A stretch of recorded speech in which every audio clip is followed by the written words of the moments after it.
অহংকার ভালো নয়।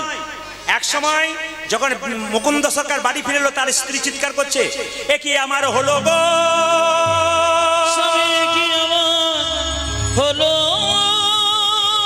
গো। স্বামী যেদিন থেকে তুমি বাড়ি ছেড়ে চলে গিয়েছিলে, সেদিন থেকে আমি জিভে ভালো স্বাদ পাই না, চোখে দেখতে পাই না, কানে ভালো করে শুনতে পাই না, পেট জ্বালা করে, পা জ্বালা করে, জিভ জ্বালা করে, কেন আমার এমন হয়? আস্তে আস্তে ভগবান মনে মনে ভাবলেন, মুকুন্দ তুমি যে অহংকার করে বলছো আমি সারা বাংলার চিকিৎসক, তোমাকে দেখবো তোমার স্ত্রী কেমন রোগ ধরতে পারো। তার স্ত্রী শরীরে এমন রোগ দিয়ে দিল, মুকুন্দ ধরতেই পারছে না, সারা বাংলার চিকিৎসা করছে, নিজের স্ত্রী রোগ ধরতে পারছে না। স্বামীকে বলছে, স্বামী এ কি আমার হলো গো,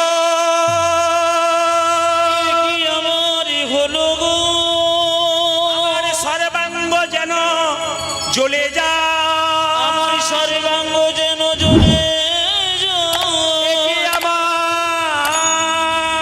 দেখি দেখি দেখি দেখি দেখি দেখি দেখি তোমার জিভ দেখি, দেখি তোমার চোখ দেখি, দেখি তোমার হাত দেখি, দেখি তোমার একই। আমি সারা বাংলার চিকিৎসা করছি, আমার স্ত্রী রোগ ধরতে পারছি না কেন? রাত্রিবেলায় মহাপ্রভু মন্দিরে কেঁদে বলছে, প্রভু বলে বলে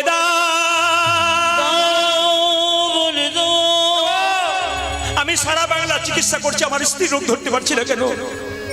রাত্রিবেলায় মহাপ্রভু আকাশবাণী করে মুকুন্দকে বলছে, মুকুন্দ আমি যা ভেবেছিলাম তাই হয়েছে। সারা বাংলার চিকিৎসা করতে করতে তোমার ভেতরে অহংকার হয়ে গেছে। মুকুন্দ সরকার মহাপ্রভুর মন্দিরে কেঁদে কেঁদে বলল, প্রভু আমার কখন অহংকার হয় আমি ক্ষুদ্র জীব, আমি জানি না। আমার যদি অহংকার হয়েছে, আমার অহংকারের পতন ঘটাও। মহাপ্রভু জীবাণুপান মুকুন্দকে দিল, এই জীবাণুপানটা তোমার স্ত্রীকে দিয়ে দাও, দেখবে রোগ তো ভালো হবে, নতুন লক্ষণ প্রকাশ পাবে, তোমার স্ত্রীর গর্ভে সন্তান আসবে, আর সেই সন্তানের নাম হবে ভক্ত রঘুনন্দন। মায়েরা বলতেও নাই, আর যেই না হ্যাঁ দাঁড়ান।